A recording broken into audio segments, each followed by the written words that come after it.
Hola, Cristian, ¿cómo estás? Hola, ¿qué tal, Elena? Muchas gracias por esta invitación. Es un espacio genial al que me siento muy bien haber sido invitado. Es un honor para mí desde Ecuador poder conectar con toda tu audiencia, con el mundo entero y poder compartir, ¿no? Digamos, eh, quehaceres del mundo agrícola, ¿no? Entonces es importante poder conversar sobre estos temas muy interesantes, muy importantes, sobre todo el tema de sostenibilidad. Bueno, sí, quiero contarles a las personas que se van conectando ahí a nuestro canal y a los que en futuras ocasiones van a ver este video podcast, contarles que Cristian Novoa es de Ecuador y pues tiene una historia de vida muy interesante. Además que de verdad, yo cuando invito a alguien a este programa, me doy la tarea de que me diga sí, ¿cómo estás? ¿Quieres seguir? Vamos. Y lo primero que hago es stalkearlo, ¿sí?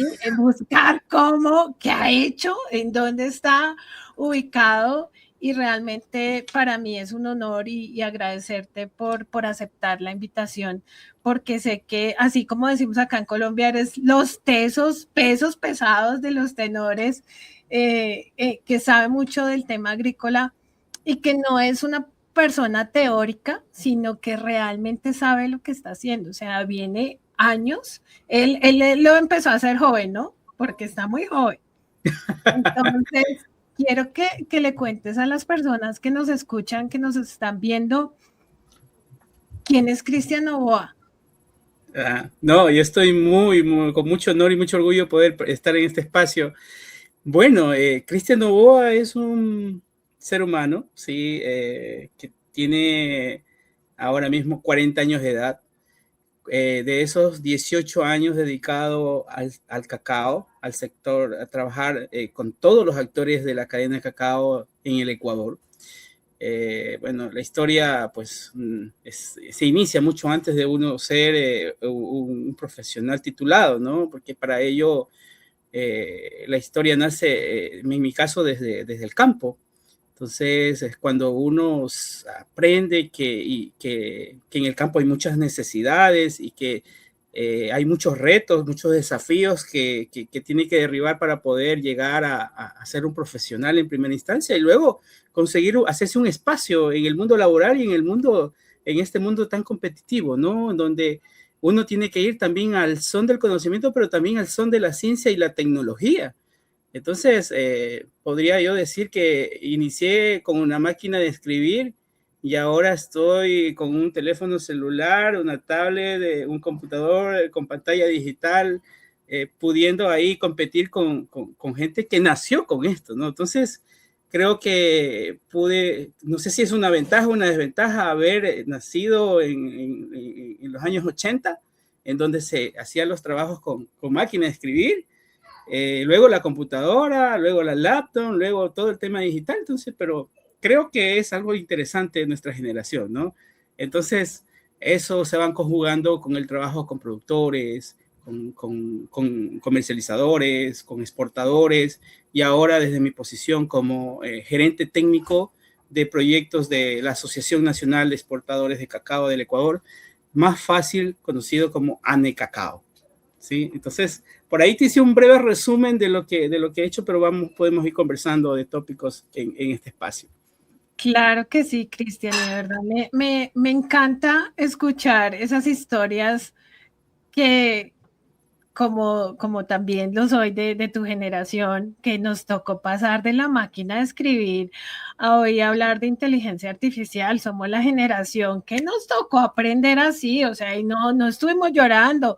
No, que ya no es máquina de escribir, ahora nos vamos con un computador, no, que ya no es Google, que es la inteligencia artificial, entonces Sí, nos ha tocado evolucionar con muchas cosas y no quedarnos como profesionales haciendo lo mismo que mucha gente le dice a uno, pero ven tú, porque al principio estabas en un tema de seguridad y salud del trabajo y hoy estás en sostenibilidad y hablas de innovación y entonces dice uno, el camino te lleva a cambiar, a reinventarte y todos los días las tendencias del mercado te hacen evolucionar y si como profesional te quedas en tu zona de confort, pues no llega a ser así como Cristian Novoa, un gerente técnico experto, un duro en la materia.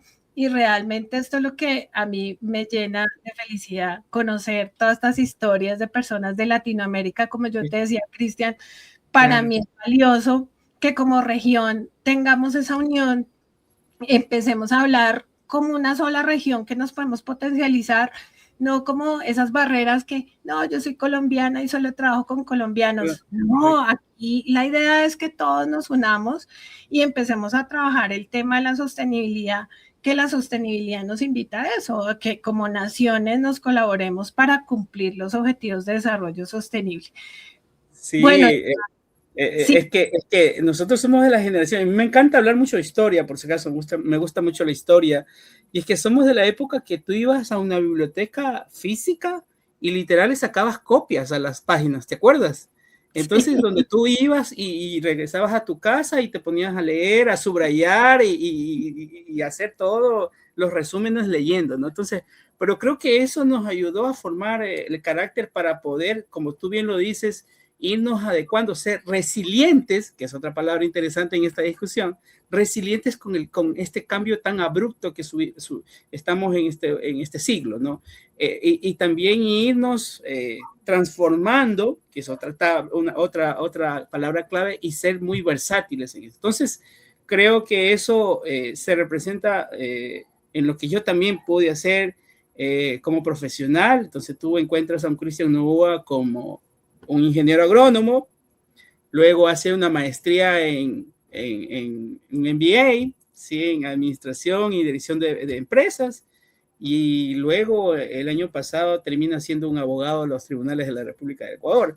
Entonces, me dice muchas veces cuando conversamos con colegas, me dice, bueno, ¿y qué relación hay entre la agronomía y el derecho? Bueno, el derecho es una ciencia que se relaciona con todo, pero más allá de eso, es una pasión que quedó ahí, no truncada, pero sí como en espera, primero de ser ingeniero agrónomo, luego de ser máster, y finalmente darme ese gustito de haber estudiado unos 5 años más, una otra carrera, y llegar a ser abogado, y entender un marco normativo de la sostenibilidad. ¿Sí? En eso se conjuga todo esto, ¿no, Elena? Entonces, bien, estoy muy emocionado de estar acá y podemos hablar de lo que tú me indiques. Claro que sí, mira que me pasa igual porque imagínate, yo soy administradora de empresas, tengo una especialización en mercadeo, tengo una especialización en gestión de residuos y después una maestría en innovación. Y dice, ¿cómo así? ¿Qué es todo esto? Cuando yo veo los 17 Objetivos de Desarrollo Sostenible, yo digo, Dios mío, los estoy cumpliendo en mi perfil profesional y he trabajado en todo esto.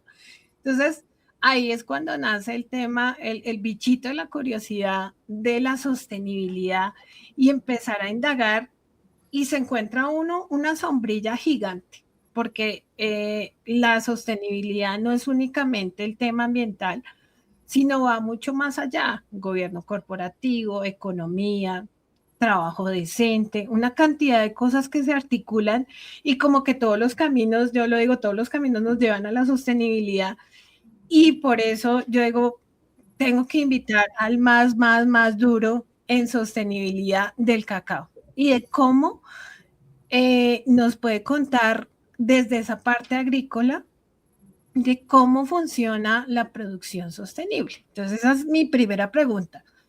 ¿Cómo es Okay. esto? Explícanos un poco de la sostenibilidad, la agricultura, cómo desayuno esto, cómo lo como, cómo me lo meriendo.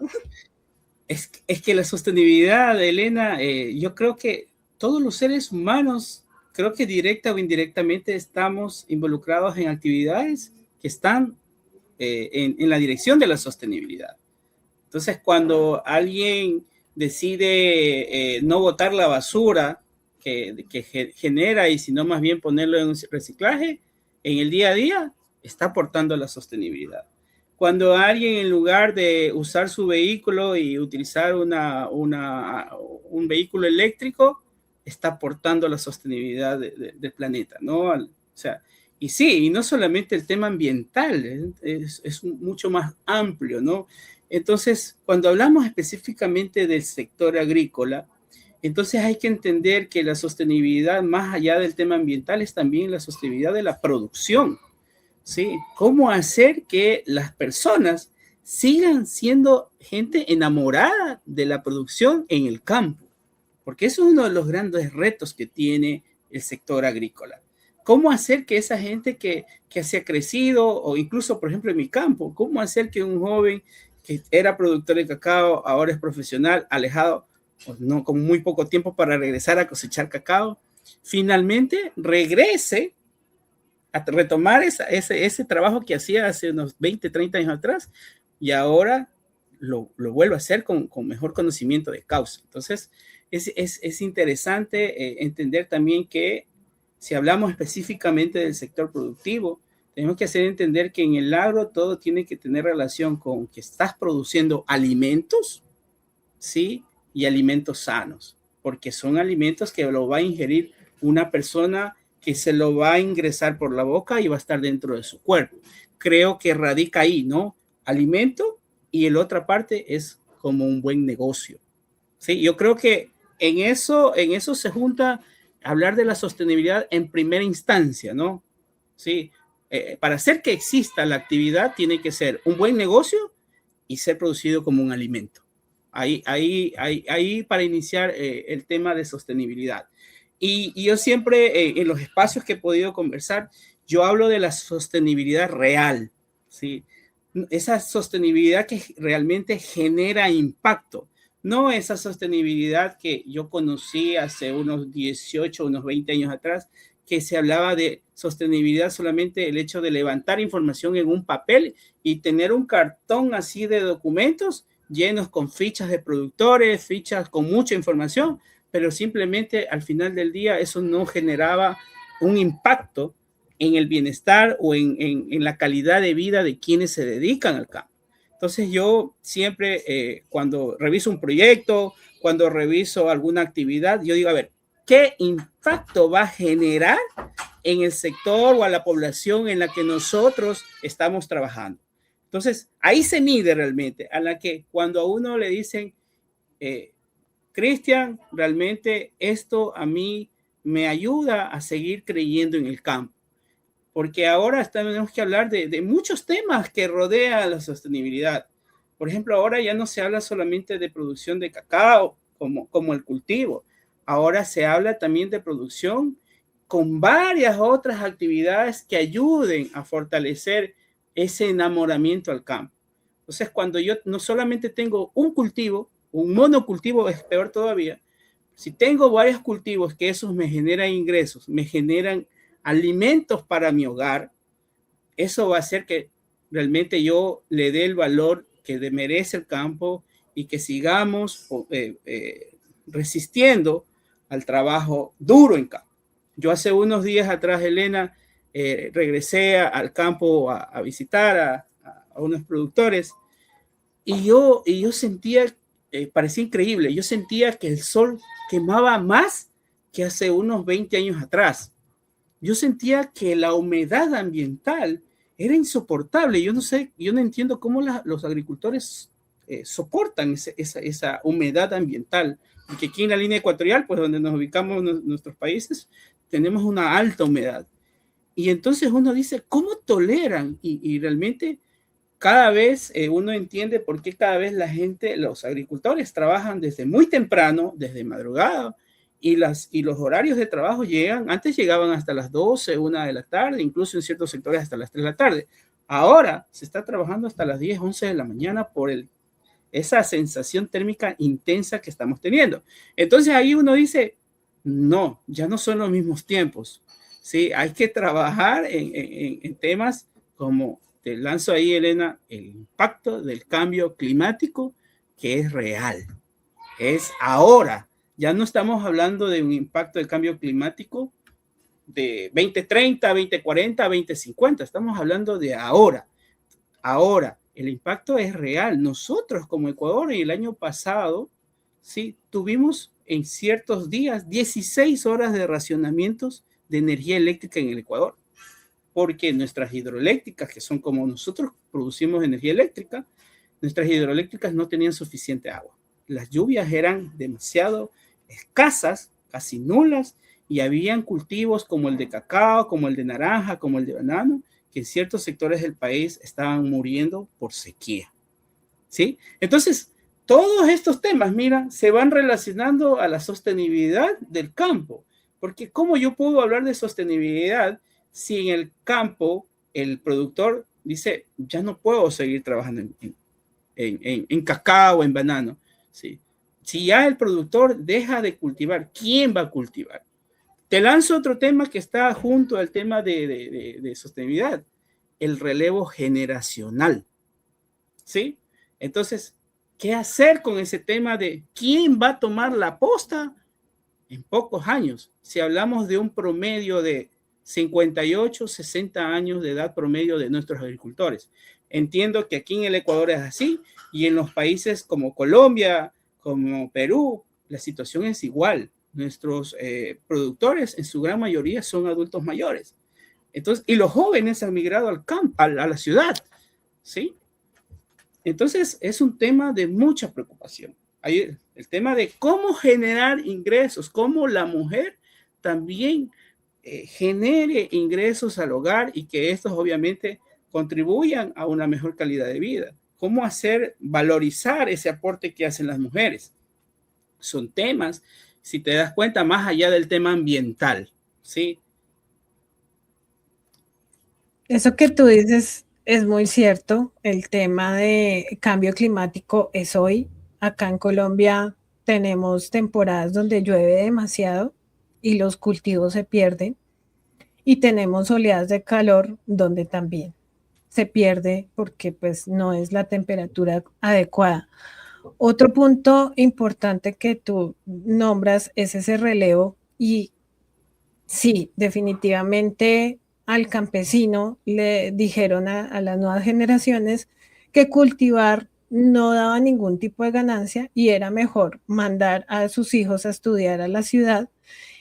Y precisamente una empresa una persona que yo conocí que tiene un negocio sostenible, ellos siembran árboles y me decía, nosotros tenemos que capacitar mucho en la región para que los chicos no se vayan, porque la mentalidad es, yo vivo en la capital, en Bogotá, y que dicen, yo me voy para Bogotá, yo quiero estudiar en la universidad, y le están diciendo a los abuelos, a los padres, como, venga, no dejen que sus hijos se vayan, porque este cambio va a impactar y pues también va a haber, y ahí viene otro tema, que si no hay cultivos, ¿qué vamos a comer?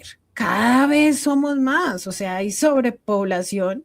Nosotros tenemos acá en Colombia y ustedes también, porque somos países muy, muy hermanos, tenemos una cantidad de migrantes, no solo de Latinoamérica, sino mucha gente que viene de Europa y se queda viviendo en nuestros países por la biodiversidad, por el clima, por lo económico, pero uno también se da cuenta que tanta sobrepoblación, o sea, va a llegar un momento en que vamos a tener comida suficiente para tantos.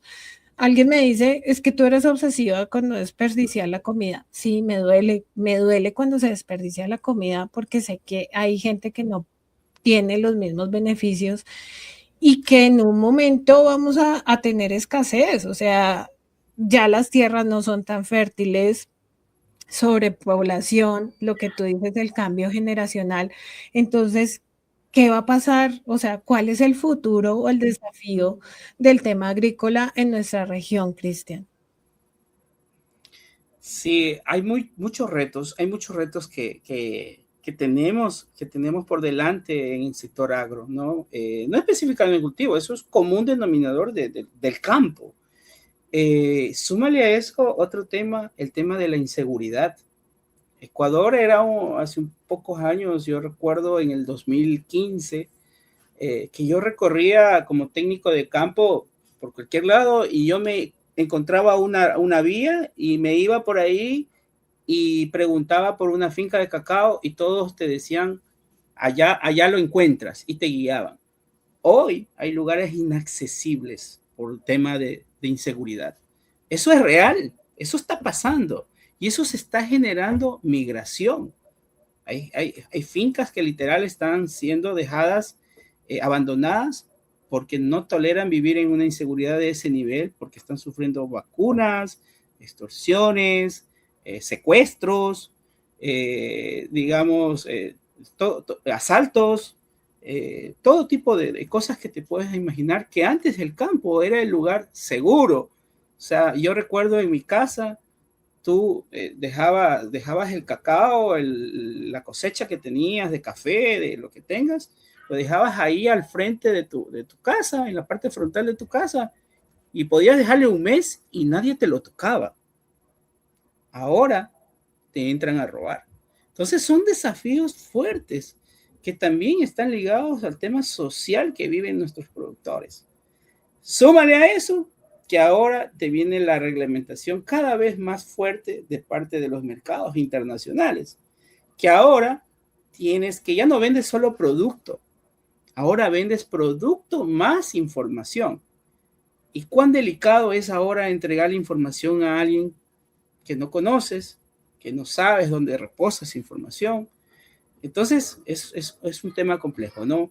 Es un tema que hay que irlo trabajando, es a donde debe ir los trabajos de sostenibilidad real. Esos son los desafíos al que hay que trabajar en nuestros países. Sí, el hecho de ir a un lugar y solamente darle para que construyas un centro de acopio y solamente que construyas un tendal para que seques tu producto, reforzar temas informáticos, está bien, ¿no? Está bien porque es necesario, porque también el mercado te lo exige, pero no es el todo. Hay muchos problemas mucho más complejos que, si bien es cierto, quienes hacen cooperación internacional, quien tiene fondos de inversión, muchas veces es un poco complicado ingresar a ciertos sectores donde no hay mucha organización. No hay organización de productores, otro tema también, tema asociativo en nuestros países es un tema muy, muy débil. ¿Sí? Yo he conocido casos en Colombia también que es un tema también que se debe fortalecer, pero hay otros aspectos que también suman o restan en el tema de hacer que el campo sea realmente el medio donde uno pueda vivir de su campo, de su cultivo, de su trabajo en paz. Entonces, ahí haciendo un análisis de todo esto, ¿no? Desde la perspectiva del campo. Obvio, ¿no? Esto es un análisis desde la perspectiva del campo. Y muchas veces yo me regreso, siempre trato de entender qué pasaba por mi mente cuando yo era joven. Y uno dice, joven, dice, ¿qué esperanza yo tengo aquí en el campo? Sí. Yo solo aquí, lo único que me queda y lo único que te dicen, o estudias o trabajas en el campo. Eso es lo que te dicen. Pues te dedicas y sacas una profesión y buscas trabajo fuera, o te quedas aquí en el campo. O sea, como que te ponen un cara o sello, ¿no? O lo bueno y lo malo, ¿sí? Porque realmente así tú tomas la decisión de estudiar, ¿sí? De alguna manera empujado, ¿no? Esa es la realidad, y quienes se han quedado son nuestros padres, nuestros abuelos, ellos todavía continúan viviendo de la finca. Me pasa a mí, yo cada 15 días yo regreso donde me crié, donde inició mi vida, y yo veo y palpo y veo lo duro que es vivir en el campo, de lo que produce el campo. O sea, vender una racima de verde en $3 y esperar 9 meses para tener una racima que te dé un ingreso de $3, es duro, ¿no? O sea, tú vas a la ciudad y ¿qué puedes hacer con $3? Con una racima. Sí, entonces, realmente yo siempre admiro mucho la gente que tiene esa tenacidad y esa constancia y ese enamoramiento por el campo, porque realmente de ellos comemos. Entonces, y a mí me duele mucho porque te cuento aquí y al público, mis padres todavía de esa actividad que tenían hace 18 años o 23, que yo también lo aprendí, es vender frutas.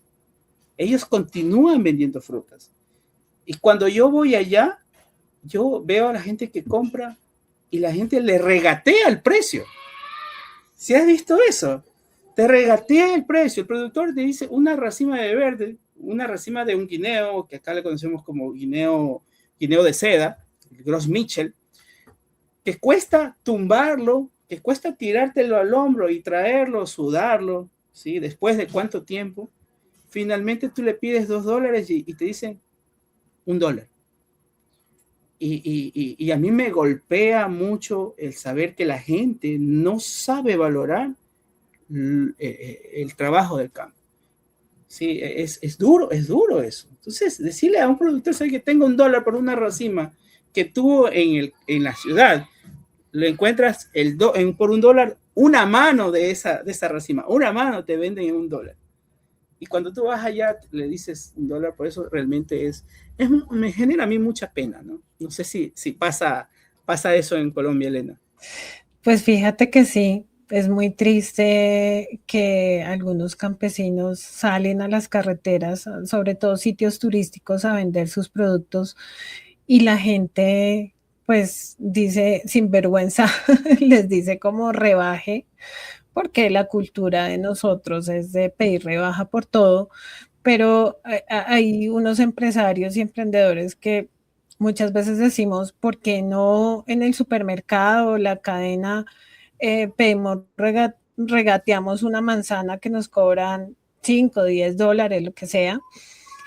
Y porque al campesino sí, o sea, porque tenemos esa cultura de pedirle rebaja al que más lo necesita y no valoramos, esto también pasa con los artesanos, ¿sí? Porque ellos con sus manos hacen muchas cosas.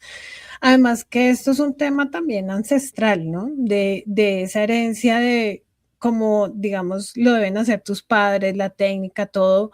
No hay inteligencia artificial y no hay tecnología que pueda superar esa capacidad humana de hacer ciertas cosas. Hay cosas que ellos debieron heredar de sus abuelos, las técnicas, en qué momento sembrar, en qué momento recoger. Yo creo que sí, hoy hay muchas técnicas, pero yo valoro mucho la parte de ancestralidad, sobre todo hoy en día en sostenibilidad. Eso es lo que se trata de recuperar, ¿no? De esa forma de hacer las cosas, de cómo se preparan esos alimentos, de cómo se tejen o se hacen algunas manualidades, porque ahí está el secreto, o sea, no podemos desconocer, sí, la tecnología es importante, sí, es súper clave porque nos ayuda a ser más ágiles. Sin embargo, hay cosas que los abuelos tienen sus secretos y yo digo, por ejemplo, la medicina, y hablando de sostenibilidad, la medicina natural, los abuelos eran sabios. Hoy en día uno habla de la sábila y cómo le cura el estómago, y ellos lo sabían, o sea, venían con un chip, y eso es lo que nosotros no podemos perder, esa identidad como latinos de este tipo de cosas, o sea, no podemos hablar de todo 100% digital porque se necesitan manos y lo decías bien que la gente ya no quiere estar en el campo. Entonces, qué interesante esta conversación, de verdad estoy fascinada contigo porque nos conectamos muchísimo en este tema y bueno, quiero aprovechar que aquí alguien nos está saludando, nos están saludando Diana Cure, que ella es colega tuya, sí, es abogada y ella fabrica chocolates. Sí, ella fabrica chocolates, ella no vive acá en Bogotá, sino en Cartagena. Tuve la oportunidad de acompañarla en su proceso de emprendimiento y entonces ella también tenían como ese paradigma de qué hace un abogado vendiendo chocolates. Le apasiona, es lo que a ella le gusta hacer, emprender. No todos tenemos que ir a los tribunales y pelear y tal cosa, sino eso es lo que le gusta a ella. Hay otra persona que se llama Tatiana Giraldo, que ella también es fan de este programa y le encanta, dice que qué tema tan interesante. Entonces, y quien esté por ahí conectado y quiera saludar a Cristian, bienvenidos.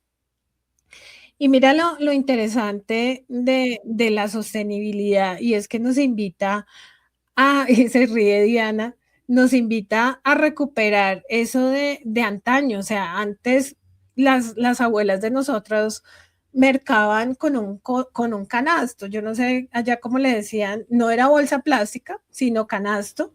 Eso no da vergüenza. Y entonces llegó todo el tema de marketing y entonces el marketing nos dice, no, tienes que ser mejor, eso no se ve bien, o sea, como despreciando nuestra cultura y diciendo, use bolsa plástica, consuma plástico al 200%. Acá en Colombia sale una ley en donde dice, no más plástico, mire a ver dónde lleva el mercado.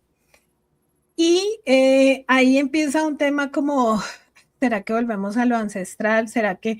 Y sí, la sostenibilidad también nos invita a lo natural, a llevar esa trazabilidad de dónde vienen los productos, porque el cliente hoy en día quiere comer más sano, ¿sí? Y hay personas pues que están padeciendo de muchas enfermedades por el tema de los productos procesados. Y yo te digo una cosa, yo prefiero comerme una naranja, un banano, que comerme un paquete de papas, porque digo, esto es mucho más saludable porque mis papás me lo enseñaron, ¿sí? En cambio, los chicos de hoy en día, jugo de cajita, y el jugo de cajita, ¿cuántas enfermedades no produce? Entonces, mira todo lo que significa esa sostenibilidad en la parte alimentaria, que a veces la gente nos dice como, ay, eso no es nada, eso son mitos y leyendas. ¿Y qué le dices tú entonces a todos esos productores en temas de sostenibilidad? ¿Cómo, aparte de impactar las regiones, qué otras prácticas podemos implementar en la parte sostenible? Bien, para no dejar ahí a mi colega abogada, bueno, gracias por el saludo y por contarnos también. A mi colega, recuerda que la gente ahora ya no solamente come el producto, ¿eh? La gente ahora quiere conocer o aprender de la experiencia. ¿Cómo se hace ese chocolate? ¿De dónde viene? ¿Qué impacto genera ese chocolate? Eso es interesante mostrarlo. Y ahí obviamente hay formas y formas de poder mostrarlo, ¿no? Entonces, me imagino que tras un proceso de chocolate hay una materia prima en la cual intervienen muchas manos y eso sería interesante que lo conozca el consumidor. ¿Sí? Ahí le comparto un tip que sería interesante que lo pueda utilizar incluso como un tema de marketing. Bien, regresando al tema de sostenibilidad, mira, yo hace un par de años que conozco a algunos colegas del CATIE, de aquí de Línea, del CIA, de Incali. He conversado mucho con ellos, por ejemplo, temas como la agroforestería. Sí, ahí tengo un colega en el CATIE que es, yo le digo, el sensei en agroforestería y siempre estamos discutiendo esto para cacao, Luis Orozco.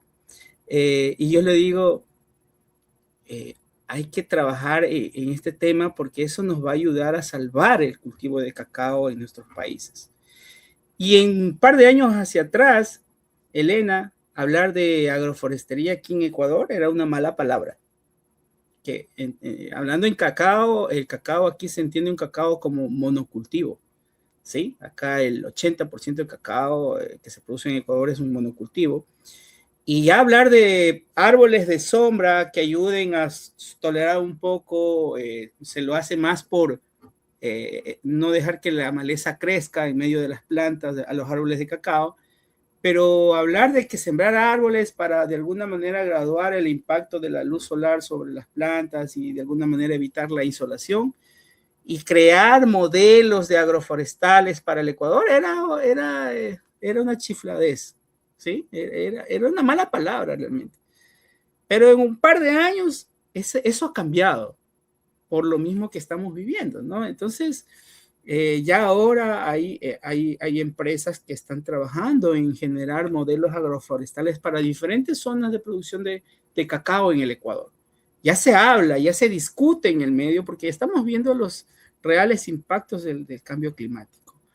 Entonces, sí hay un tema de trabajo de aportar y apoyar el tema de investigación, porque tenemos que ayudar a evitar que estas tierras que ahora producen y son muy buenas para producir muchos cultivos, dejen de hacerlo en pocos años. tenemos que trabajar y encontrar el método para que sigan produciendo. Yo estuve el año pasado y tuve la oportunidad de conocer Armenia, en Colombia, y ahí recorrí un poco y había zonas un poco planas, un poco bajas, y me indicaban que en esas zonas sembraban café. Sí, me decían, esto era café, Cristian. Y ahora el café, por el tema del cambio climático, ahora le han subido de piso climático ya mucho más alto, y esas zonas le estaban buscando qué sembrar. Y uno de los cultivos que de alguna manera tolera bastante bien estas condiciones es el cacao, y estaban viendo como alternativa a sembrar cacao. ¿Sí? Entonces, eso es un tema, el tema del cacao, ya introduciéndonos a este mundo del cacao ya más fuerte en esta conversa, es uno de los cultivos que, si bien es cierto, tiene mucha proyección de mercado, ¿sí? A pesar de todas estas barreras que muchas veces uno piensa que, además del tema de inocuidad, es un tema comercial, pero el cacao todavía resulta ser un cultivo que se va adaptando a estos problemas climáticos, ¿no? Y hay que seguir trabajando en ellos. Entonces son temas que hay que ir reforzando en la discusión, hay que ir concientizando a las personas que los cultivos en adelante ya no van a sobrevivir si solo los manejamos como monocultivos, sino también los trabajamos con otras especies, a otros árboles, otras frutas de por medio, ¿no? Para generar un ecosistema muy parecido a lo que realmente son nuestras tierras, ¿no? Entonces son temas interesantes que no es solamente en Ecuador. Yo lo conocí, esta experiencia que te cuento, en Armenia, que tuve la oportunidad de visitar, y ahí ocurre lo mismo. Entonces, si nos vamos ya un poquito más adentro del cacao, hay temas que tenemos que también trabajar en temas de calidad, ¿no? Tú sabes que el consumidor tiene gustos muy diversos, ¿sí? Lo que es calidad para Elena no es calidad para Cristian, no es para cada uno de nuestros escuchas ahora. Para cada uno es un mundo diferente, y los gustos han cambiado incluso. Entonces ahora quizás lo que antes considerábamos un buen chocolate porque tenías mucho sabor a cacao, ahora los gustos, si quisiera ser un poco crudo, los gustos han cambiado. Hay gente que le gusta el chocolate más ácido, hay otros que les gusta con más sabor a especies, con más sabor a fruta, a flores. Hay otros que quieren más contenido de polifenoles dentro del cacao. Entonces ya estamos hablando de otro tipo de mercado. Y el cacao tiene que irse adaptando, hay que ir potencializando la genética que tiene para mostrar esa característica sensorial que tiene el cacao y poder responder a esa exigencia, ¿no? Entonces hay que trabajar mucho de probar mucho más, ¿sí? Para poder alcanzar esas condiciones de mercado que ahora te exigen los consumidores. Entonces ahí hay un reto en el tema, específicamente hablando de cacao, ¿no? A quien hace chocolates. Ya no es solamente como antes, que nosotros, yo me acuerdo, ¿no? Uno cogía el cacao, lo tostaba, lo calentaba en un sartén, lo llamamos acá, en una paila, muchas veces de aluminio, muchas veces de arcilla, en un tiesto, como lo decimos acá, y uno luego lo descascarillaba, le soplaba toda la cáscara, y finalmente le ponía en un molino, y eso salía una sustancia semilíquida, ¿no? Un licor de cacao, que ahora en la industria se conoce así. Esta sustancia era que uno lo hacía una bola, sí, literal una bola, un bolón, y luego cuando se enfriaba se endurecía, y eso nuestras abuelitas cogían y raspaban en un rayo, ¿sí? Y eso hacía el chocolate, ¿no? Muy rico, sí, pero para nosotros los nietos, muy bueno. Pero ya en el mundo hay gente que tiene otras exigencias. Desde el tema del empaque, específicamente hablando de los chocolates, cómo se ve el empaque, hasta qué sabe, cómo sabe, la forma. Entonces, todo eso es necesidad de un estudio de mercado, de necesidades que tiene este mercado, de tendencias que tiene el mercado. Entonces, yo he visitado algunos emprendimientos acá que muchas veces quieren emprender en chocolates, específicamente hablando de mis chocolates, y la gente primero le ve el empaque, cómo está envuelto, si tiene o no una lámina de aluminio que protege el chocolate, cómo está esa funda de aluminio, y encima de eso, en qué empaque está. O sea, vende, ¿no? También lo que ve, vende. Entonces, son cositas que parecieran irrelevantes, pero que hace que un emprendedor surja, o definitivamente, si no investigó estos temas, se cae su emprendimiento. Entonces, finalmente hay muchos de ellos que no surgen, se decepcionan de su cultivo, tumban el cultivo y se dedican a otra cosa. Ese es otro de los temas, ¿eh? El cambio de cultivos. En nuestro país, Ecuador, un agricultor tiene la libre potestad de elegir qué cultivo sembrar, ¿sí? No hay como un marco regulatorio que te indique que tú no puedes sembrar cacao en un lugar del Ecuador. Tú tienes la posibilidad de invertir y lo siembras, ¿sí? Y puedes cambiar. Después de 2 años no te gusta, siembras otro cultivo y así sucesivamente, ¿sí? Y eso genera una inestabilidad del mercado, genera una explotación de esa demanda, porque muchas veces se genera demasiado producto, un mismo producto, y los mercados caen y la gente se vuelve a decepcionar y cambia de cultivo, y así pasan los años, ¿no? Así pasan de año en año. Entonces, son temas que realmente en el campo sucede y afecta a la economía. No sé cómo les pasa a ustedes en Colombia. Me imagino que Mira también hay que esas experiencias. sí pasa, como mentora de emprendimiento, pues le dicen a uno, mira, yo tengo esta idea de negocio, y empiezan, como lo vimos con Diana, lo que tú dices es el empaque, pero hoy en día no es el empaque plástico, sino cómo reemplazamos ese plástico por otros materiales. Entonces, desde que uno le está entregando al cliente, el cliente dice, yo no compro este producto porque no cumple el tema de sostenibilidad. O sea, es plástico, aquí está prohibido, deme alternativas. Entonces, y digamos que el cartón es muy difícil para el tema de marketing, ¿no? Por el tema de las tintas, todo esto. Entonces, tiene que ser uno muy creativo como emprendedor para crear un producto, un ecoempaque con un ecodiseño que sea atractivo al mercado, que yo lo pueda mercadear de forma segura y que lo vea y lo quiera comprar. Y otro tema, lo que tú decías, los sabores, pero también hoy en día el tema de grasas saturadas, con el tema de los sellos, de, bueno, cuánto de esto de verdad contiene cacao, cuánto es el porcentaje. Entonces el consumidor cada vez es mucho más exigente. Yo me acuerdo que aquí hay una empresa muy grande que distribuye unos chocolates que ni siquiera es chocolate, sino es grasa, ¿sí? Y que de niños éramos felices comiendo esa chocolatina, porque valía, o sea, vale menos de $1, ¿sí? Entonces, es un producto barato que se consume, pero que no está dentro de los estándares de lo que pide hoy un cliente. Entonces, la lucha de que el producto sea sostenible no es solamente el empaque, sino son costos competitivos, porque si vamos a hablar de la competencia, ¿cuánta gente produce cacao? Y entonces lo que tú dices, si yo me pongo aquí en Colombia a ver cuánta gente produce café, cuánta gente produce cacao, pues uno dice, ay, no, apaguemos y vámonos, porque ¿para qué me va a poner a hacer algo que ya hacen 2000?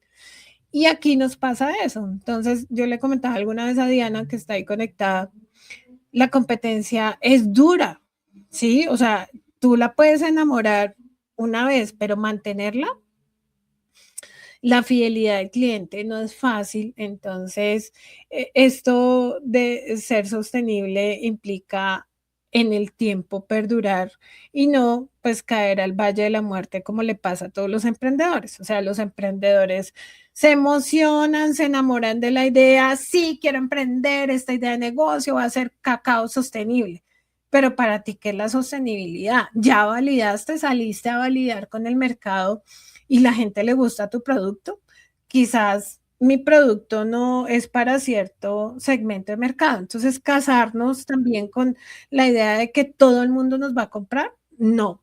Todo el mundo no nos compra, a todo el mundo lo que te gusta a ti, como lo decías, a mí tampoco me va a gustar. Entonces, también hay que analizar esa investigación, va más allá de investigar el mercado, qué quiere, cada cuánto consume, cuáles son sus hábitos de compra, le gusta el color rojo, el color café, cuál es el color que le identifica, cuál es ese top of mind, ese posicionamiento de marca. ¿Realmente quieren un chocolate artesanal o quieren algo más industrial? ¿Qué espera el cliente de mí? Pero es porque el emprendedor no sale a validar, ¿sí? Porque ese es uno de los grandes errores en innovación, y lo digo porque lidero procesos de innovación y no validan, ¿sí? Entonces, mi mamá dijo que el chocolate era rico, y mi mamá dice que está rico, pues yo salgo y vendo, y ahí en las quiebras, lo que tú dices, que la gente se aburre porque no entendió el mercado, no entendió el time. A veces la gente espera mucho para lanzar una idea porque dicen, no, me la van a robar, esto es secreto. Nada es secreto hoy en día, todo el mundo sabe las recetas de muchas cosas, no es como, ay, la Coca-Cola, el know-how, el goodwill. No, este tema ya hoy en día cualquiera puede producir, cualquiera puede hacer cualquier cosa. Entonces, yo sí quisiera que tú nos dieras, aparte de lo que ya nombraste de investigación, ¿qué más debe tener en cuenta un productor o comercializador de cacao para ser competitivo en este mercado tan duro? Porque ya no estamos hablando de región, estamos diciendo, no, es que aquí a Colombia o Ecuador, no, estoy hablando para el mundo. Sí, mira, en cacao el tema de poder, tú sabes que el mercado del cacao maneja más el tema de cacao por volumen, ¿no? Volumen desde nuestros países como productores de materia prima es volumen. Pero también hay un segmento del mercado que requiere, que necesita otro tipo de cacao más especial, ¿sí? Aquel mercado que te dice, yo estoy dispuesto a pagarte lo que cueste producir, pero yo necesito que me produzcas bajo estas condiciones aplicando estos protocolos, tanto desde la producción, la cosecha y la post cosecha. Y encima de eso, súmale que el producto tiene que ser homogéneo y consistente, ¿ya? Entonces, para ello, el productor tiene que tener, como dices tú, una mente abierta para poder entender que lo que él hacía desde hace muchos años atrás, quizás ha variado y que ahora tiene que adoptar para poder responder a las nuevas exigencias del mercado, convertirse en una persona que aprende, ¿sí? A hacer un producto como te lo pide el cliente y con eso lograr un mejor posicionamiento de tu producto con mejores precios. Es lo que sucede ahora en el cacao. Entonces viene una empresa y te dice, yo te pago lo que cuesta, pero tú me aplicas estos protocolos de post cosecha, ¿sí? Y de envío. Entonces, nosotros tenemos que estar preparados para aquello, ¿sí? Hay que aprender, hay que estudiar, hay que investigar nuevamente, pero también hay que buscar la forma de innovar, cómo hacer, entender este tipo de cosas, ¿no? Yo, por ejemplo, yo te cuento, cuando yo inicié mi carrera en cacao, nosotros hacíamos procesos de fermentación de cacao en cajones. Y obvio, la experiencia te da en que tú metes la mano, tú con la mano puedes, coges y metes la mano en la masa de cacao y tú la intensidad de calor te dice, está cocinándose el cacao, ya está listo, está en camino, ¿ya? Está ahí. Tú luego, cuando ya está secándose, ya tú coges y con la mano, lo palpas con la mano y si se explota el cacao, ya dice, ese cacao está seco, ¿sí? Y puedes detectar qué más tiene visualmente. Pero ahora, sí, ahora ya no sucede lo mismo. Ahora ya tú tienes termómetros, tienes sensores que te ayudan a controlar la curva de temperatura y ver que ese proceso químico interno en una masa de cacao está siguiendo la ruta correcta, ¿sí? Está el proceso correcto. Luego tú tienes que utilizar sensores de temperatura, de humedad para determinar que eso está, el cacao se está secando de manera lenta. Generalmente eso es lo que te piden, lenta y digamos, en porcentajes de humedad adecuados. Y luego que eso, cuando tú ya lo almacenas, ya está realmente, ya está el cacao muerto, está el cacao frío y que ya no hay una variación de temperatura y que tienes que irlo controlando. Y todo eso ya le tienes que hacer con medidores de humedad, etcétera, ya algo más sofisticado, ¿no? Ya cambia los temas. Entonces, ahora, ¿qué hay que pensar? Por ejemplo, tema de innovación y con esta corriente de la inteligencia artificial, estamos pensando en que tú tienes la posibilidad de tomar una foto a tu cultivo o a tu árbol de cacao y poder determinar qué deficiencia nutricional tiene, de determinar qué afectación por hongos tiene, qué nivel de afectación tienes en tu plantación. Puedes determinar con una foto o deberías determinar con una foto cuánto cacao vas a tener en los próximos 3 o 6 meses para que tú con eso puedas negociar con tu potencial cliente. Y esas son herramientas que se las necesita ya y que obviamente se las debe afinar. Ahora mismo existe eso ya, lo que te estoy contando ya existe, pero hay que llevarlo al campo para probarlo y que esas herramientas digitales que ahora incluso utilizan IA pudieran ser efectivas para evitar alguna tergiversación de la información que se obtiene. Entonces, tú me preguntas, Elena, ¿qué hacer? ¿Qué más tenemos que hacer? Pues tenemos que utilizar lo que tenemos ahora. No podemos taparnos los ojos y decir que no existe. Si tenemos inteligencia artificial, si tenemos temas digitales, equipos que nos ayudan a resolver problemas, pues tenemos que usarlo. Y la agricultura, alguna vez yo conversaba con una colega, me dice, Cristian, ¿tú cómo ves el tema de innovación, el tema de transformación digital?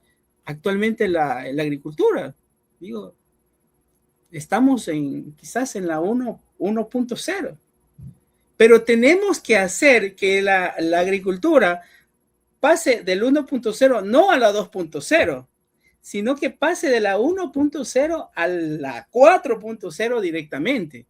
Ese es el reto que tenemos en agricultura. Lamentablemente tenemos la forma de buscar de darnos ese salto, porque si no, no vamos a tener suficiente alimento para poderle dar a tantos comensales que tenemos en el planeta. Es que eso hay que hacer y hay que utilizar todas las herramientas que tenemos disponibles para poder hacer. Entonces, y ese es un gran reto. Yo he conversado con algunos colegas del CIA en Colombia, en Cali, Palmira, para poder hacer algunas estimaciones de cuánto producto podemos tener, por ejemplo, en cacao, sabiendo que la mazorca del cacao toma alrededor de 5 o 6 meses para producir, saber que esta mazorca realmente va a sobrevivir hasta la cosecha, cuántos de ella para poder estimar cuántas toneladas o cuántos quintales, cuántos kilos de cacao vamos a tener de una finca en tanto tiempo y así poder ofertar también. Entonces, es una herramienta que, por ejemplo, nosotros venimos en la organización que yo trabajo, venimos trabajando fuertemente, buscando los modelos predictivos correctos y ya tenemos un par de años en eso y creemos que tenemos que seguir todavía levantando data, que ese es otro tema. ¿Qué hacer? Que me preguntaba Elena, pues empezar a ponerle número a las cosas, que eso es un tema que nosotros en agricultura no hacemos. No hacemos manejar números desde cuánto nos cuesta, cuánto vendemos, cuánto necesitamos. No estamos acostumbrados a ponerle valor, un precio a cada una de las cosas. Entonces, ese es otro tema que también tenemos que nosotros, la gente sabe que hay que hacerlo, pero por alguna razón no lo pone en práctica. Y eso es un tema clave que nosotros tenemos que saber manejar. Números. ¿Qué te parece, Elena? Pues mira, encantada y muy interesante todo lo que nos comentas, porque muchas veces como empresarios o emprendedores la principal falla es el costeo, porque toda la vida lo hemos hecho así, así vamos a trabajar, porque eso es lo que le contesta a uno la gente cuando uno quiere implementar procesos, cuando quiere hacer temas de innovación. Toda la vida lo hemos hecho así, entonces no vengas a cambiarnos nuestra estructura y así me enseñaron mis papás y yo llevo 200 años haciendo lo mismo, entonces el tema también es cultural. Pienso que nos da miedo adoptar la tecnología, que nos da miedo integrar cómo podemos potencializarnos en ciertas cosas para ser más productivos. Entonces, lo que tú contabas del tema de predicción, claro, si yo no tengo claro cuánto voy a producir, cuál es la oferta y la demanda, pues va a ser muy difícil ser sostenible, porque puede que este mes di los resultados en producción, pero el siguiente mes me siguen pidiendo y no sé, el cliente está tan satisfecho que me dice, voy a duplicar, tráeme más y no, mi capacidad productiva no da y ahí es donde dejamos de ser competitivos porque van a irse donde la competencia, ¿no? Entonces van a decir, Correcto. ah, usted no puede, entonces yo voy donde otro que sí pueda. Y hoy en día es inmediato. O sea, ya si tú no das respuesta, pues el otro va a aprovecharse de esa oportunidad, ¿no? De que no estamos resolviendo un problema, una necesidad y esa oportunidad. Entonces, considero que lo que nombras del costeo es importante y no sé cuál otro tip nos puedes dar como empresarios, emprendedores en el tema del cacao que debemos tener en cuenta. O sea, no podemos desconocer la inteligencia artificial, no podemos desconocer la tecnología, que estamos en un mundo globalizado y también me gustaría que cómo lograr esa certificación, porque aquí ya hablamos de sellos verdes, cómo podemos lograr estas certificaciones, porque hoy en día mucha gente, pues también hay greenwashing y donde dicen, no, mira, yo soy súper sostenible porque tengo un empaque verde, pero eso no es sostenibilidad. Entonces, Claro. ¿cómo le puedes dejar esos tips como experto a nuestra audiencia de cómo logran ser sostenibles realmente? O sea, que no sea un tema de papel, como lo decías, porque sí encontramos cosas que una cosa, una historia divina, pero a la hora y cómo está implementado, cómo lo hacen cuando uno hace una auditoría y se da cuenta que no es real, es puro papel. Sí, bueno, uno ha visto de todo, ¿no? Ha visto muchas cosas y a veces se quiere sentar a llorar, pero sí, uno tiene que, sobre todo, acceder a información. La información es poder. Yo creo que todos o la mayoría de nosotros hemos escuchado. Y eso es real, porque eso es uno real, pero también es uno de los problemas que tenemos en la agricultura, porque si desconocemos de algo, por un lado no podemos cumplirlo y por otro lado también uno tiene miedo a lo que no conoce. ¿Sí? Si hablamos en temas de, por ejemplo, ahora mismo, contándoles un poquito más en cacao, lo que está vigente en la discusión del mundo cacaotero es el tema de la EUDR, ¿no? Este EUDR que nace del Pacto Verde de la Unión Europea. Entonces la Unión Europea dijo en el 2023, a través del reglamento 1115 de libre deforestación, dice que ningún cacao, materia prima o derivado, va a poder ingresar a la Unión Europea si ha generado deforestación a partir del 31 de diciembre del 2020. Todo lo que se haya cultivado de ahí para adelante y que haya generado deforestación, es decir, que se hayan eliminado bosques, ese cacao se lo pueden enviar a la Unión Europea. Realmente no es un tema comercial, no es que te voy a pagar menos, no. Simplemente no entra. Si no logras tú demostrar que ese cacao no ha generado deforestación, no entra. Y ahí ya se viene hablando de temas de trazabilidad. Comienza a elevarse a discusión el tema de la trazabilidad. Y muchos de nosotros conocemos el tema de la trazabilidad como el tema de recolectar información, ¿sí? Y que ya con eso ya tengo trazabilidad. Pero la trazabilidad es un medio, ¿sí? Para demostrar una debida diligencia, que es lo que realmente la Unión Europea te pide. Te pide mostrar una debida diligencia. Es decir, que a través de la data que tú tienes y la trazabilidad que tú generas hacia adelante o hacia atrás en tu cadena, vas a poder demostrar que ese cacao realmente no ha generado deforestación. Adicional a eso, también es cómo lo tomas el tema de la trazabilidad en cacao. Si lo tienes que tomar, como Ecuador lo ha tomado como una oportunidad de mejora. Realmente es así, porque tú para poder hacer una debida diligencia, tú tienes que tener tu casa en orden, tienes que poner tu negocio en orden, tener si no lo tenías, si eras muy informal en tus cosas, porque la mayoría de nuestros negocios son familiares y una persona hace muchas cosas y generalmente lo hace de forma informal y no tienes proceso, no tienes procedimiento, no tienes norma, porque tú haces todo. Pero cuando ya tienes que demostrar una debida diligencia, ya necesitas de ellos.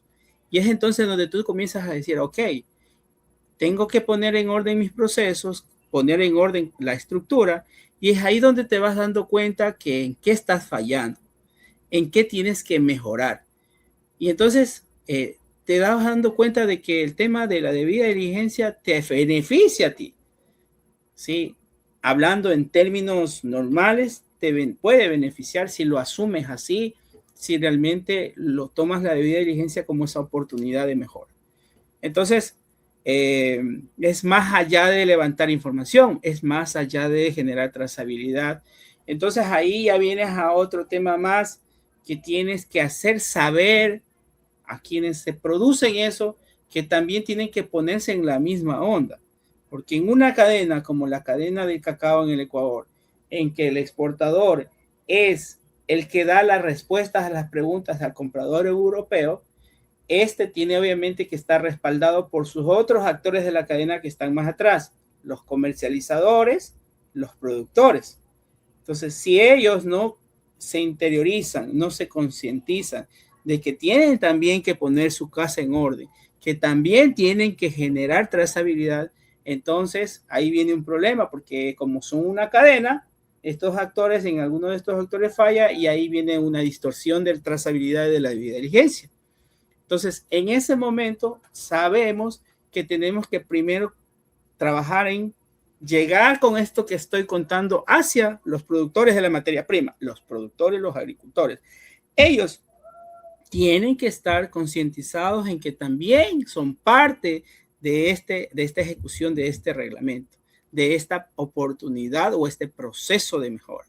Ellos tienen también que tener claro, y ese es uno de los problemas que tienen nuestras cadenas, no solamente Ecuador, entiendo que también en Ecuador, en Colombia, en Perú, en Centroamérica ocurre lo mismo, que hay muchos productores que desconocen de estos temas, por ejemplo, ¿cierto? Estos temas que es más allá de una certificación, Elena. El cumplimiento de una debida diligencia no necesariamente está ligada a una certificación, que me decía Elena, sino más bien a un proceso de mejora interno de la organización, de la empresa, de la asociación, del emprendimiento.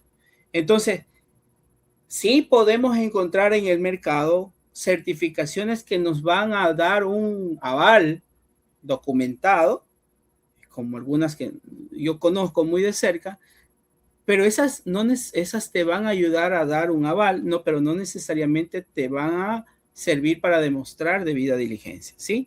Hay algunas que sí demuestran la debida diligencia hasta un 95%, ¿sí? Son muy buenas, que tú cumpliendo ese estándar de certificación, tú ya con eso puedes tener un gran aval, pero hay otras que no necesariamente te ayudan a ello, ¿no? En Ecuador, por ejemplo, nosotros tenemos certificaciones orgánicas propias de Ecuador, una certificación orgánica propia de Ecuador y un sello de certificación orgánico. También se certifica para Estados Unidos, orgánico. También hay un sello de certificación para la Unión Europea y así hay otros sellos también que tienen preferencias por países. Entonces, de acuerdo al mercado, a donde se quiere destinar el producto, el cacao, tú te enfocas en el cumplimiento de X, Y, Z certificación, que básicamente son normas de comportamiento productivo que te ayudan a organizar tu casa. Todas regresan a lo mismo, hacer que organices tu casa bajo ciertos enfoques, algunos más ambientales, algunos más socioeconómicos, algunos más legales, incluso algunos más de cómo manejas el tema laboral en tu finca, en tu hacienda. Entonces tienen diferentes enfoques, ¿no? Y cada vez hay certificaciones que entran en el tema de incluso de derechos humanos, en temas de ética. Y ahí, Elena, de lo que venías conversando tras cámaras, la sostenibilidad es un paraguas gigante que tú comienzas a hablar y regresas a lo mismo. Ética, sostenibilidad. Derechos humanos, sostenibilidad. Trabajo infantil, sostenibilidad. Trabajo forzoso, sostenibilidad. ¿Sí? Y ya no es solamente antes, hace unos 5 años atrás, no sé si me corrige Elena, sostenibilidad, tema ambiental.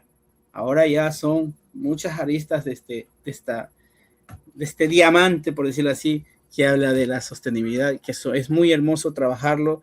Y quienes hemos tenido la oportunidad de trabajarlo con los otros actores, sobre todo con los productores, es un campo muy lindo que a uno le llena, más allá del tema laboral, es como que uno regresa a sus raíces, ¿no? Uno regresa a lo que uno fue y uno se siente en su, como decimos acá en Ecuador, se siente en su papayal, se siente libre.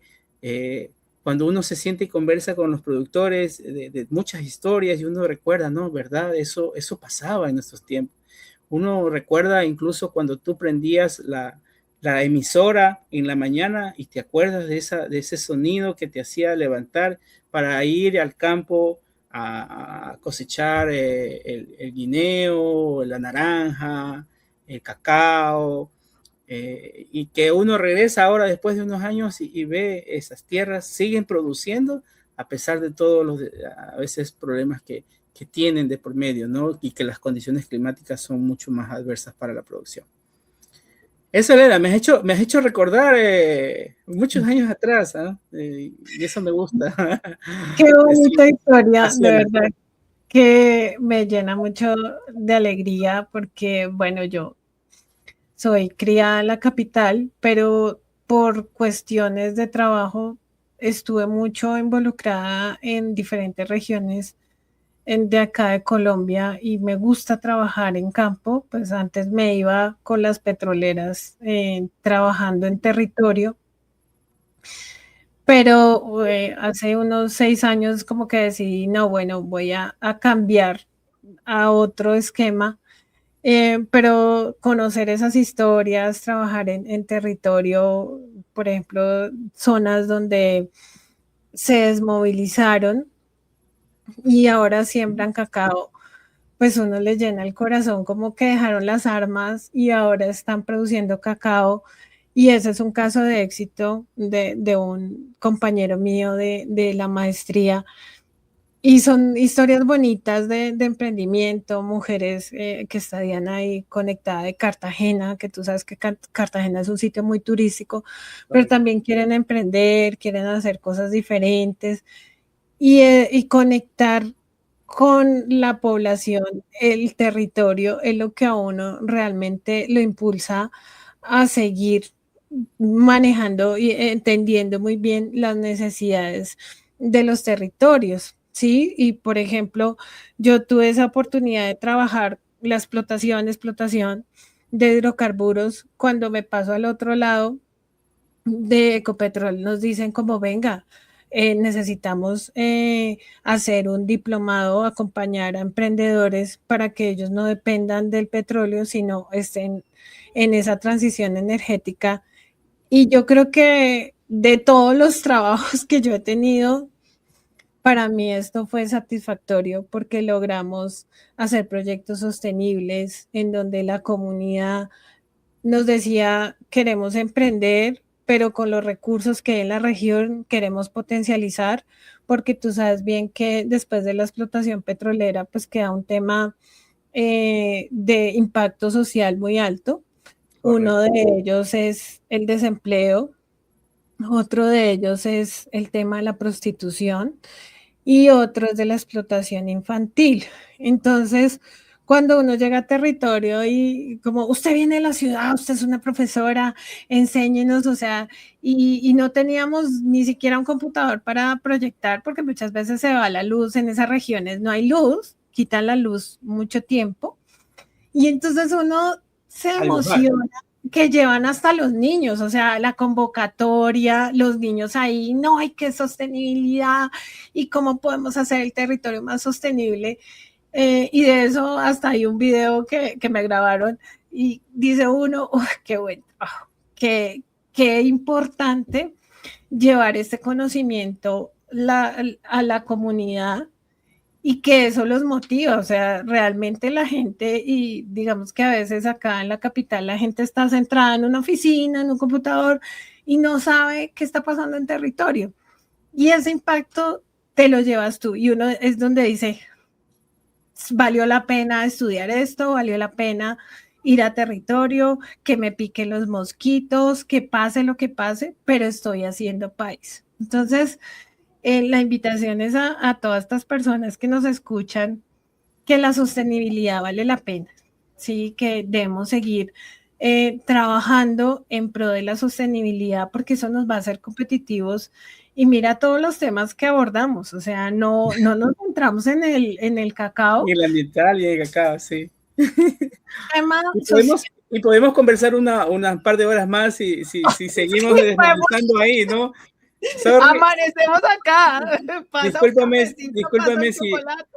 Discúlpame si me stalkeaste y viste ahí gerente técnico y proyectos de Necacao y pensaba que íbamos a conversar de algo más metódico, más de la metodología y todo eso, y terminamos hablando del campo y de la experiencia, pero siempre me gusta conversar o explicar cómo se ve la sostenibilidad desde la experiencia y desde la experiencia más allá del tema profesional, sino desde lo que uno vive realmente, ¿no?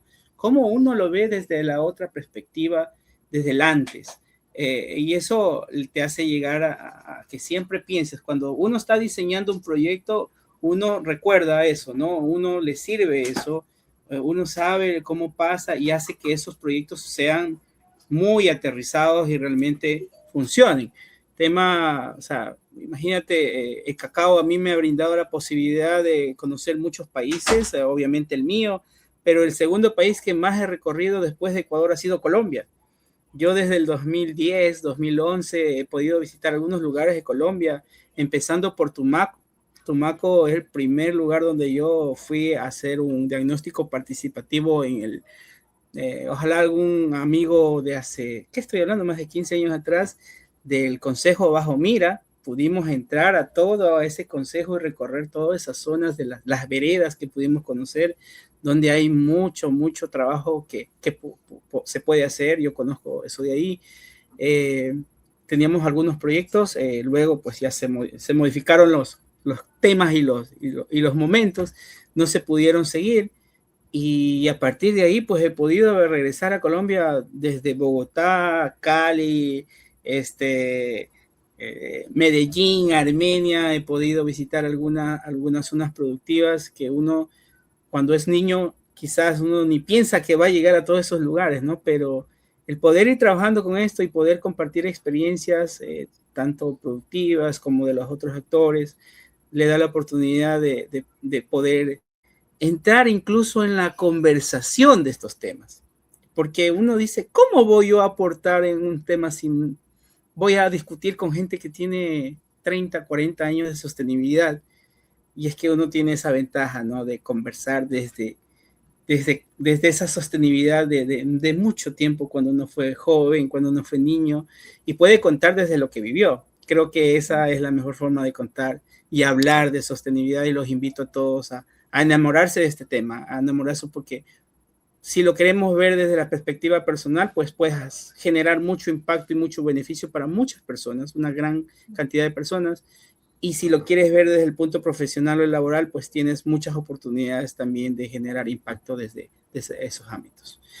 Elena, ha sido muy enriquecedor, muy lindo conversar contigo esto. Esperemos poder en algún otro momento continuar y ir desmenuzando todos estos temas y poder tener muchas más consultas también del público y que ojalá las podamos resolver.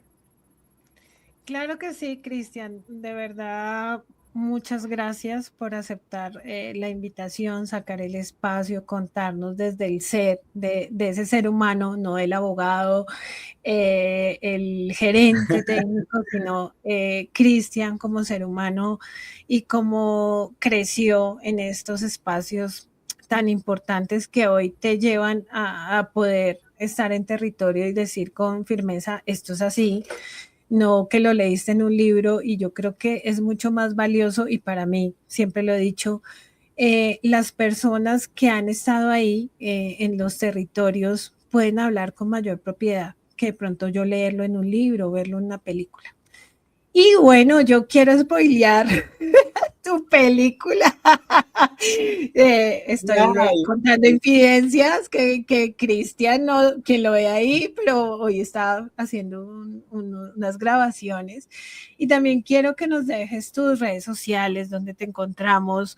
Y bienvenido siempre a Colombia. Cuando quieras venir, me avisas, tomamos un café. Cuando estés por aquí, realmente bienvenido. Ustedes, hermanos ecuatorianos, los queremos muchísimo y están aquí presentes. O sea, si conociste todos estos sitios, tienes que conocer más, porque aquí sí hay diversidad de territorio. Sí. Bueno, en LinkedIn me encuentra, creo que, como lo hizo Elena, como Cristian Novoa, y de una sale. En Instagram como Cris Novoa 1, Facebook también como Cristian. Ahí publico mucha información, ¿no? Mucha información desde esta misma perspectiva, ¿no? Entonces, bien, entonces sigamos, conversemos en algún otro momento y yo me comprometo nuevamente a atender tu convocatoria, Elena. Claro que sí, me gustaría que habláramos un poquito después de otro tema con otra persona, conversáramos acerca de seguir hablando de la sostenibilidad, porque se vuelve evangelizador contar cómo es la sostenibilidad y no tener ese paradigma de que eso no funciona, que eso es difícil, que eso es complicado. Simplemente es querer y es cambiar esa mentalidad de adoptar nuevas cosas. Cristian, infinitas gracias por estar aquí y bueno, nos vemos en otro episodio. Sí, seguro. Un abrazo a todos y a los que nos escuchan y gracias por atender. Un abrazo, nos vemos pronto. Bueno, un abrazo para todas esas personas, Diana, Tatiana, todas esas personas que estuvieron ahí conectadas, que nos comentan en el chat, pero sé que a otras personas les da pena y no nos comentan. Pero gracias por estar ahí, y si tienen algún tema que contar, algo así interesante y son expertos en algo, pues pueden conectar conmigo. Yo siempre estoy dispuesta a dar a conocer esas historias de éxito en Elena Conversando Ando. Un abrazo para todos y una feliz noche. Chao, chao.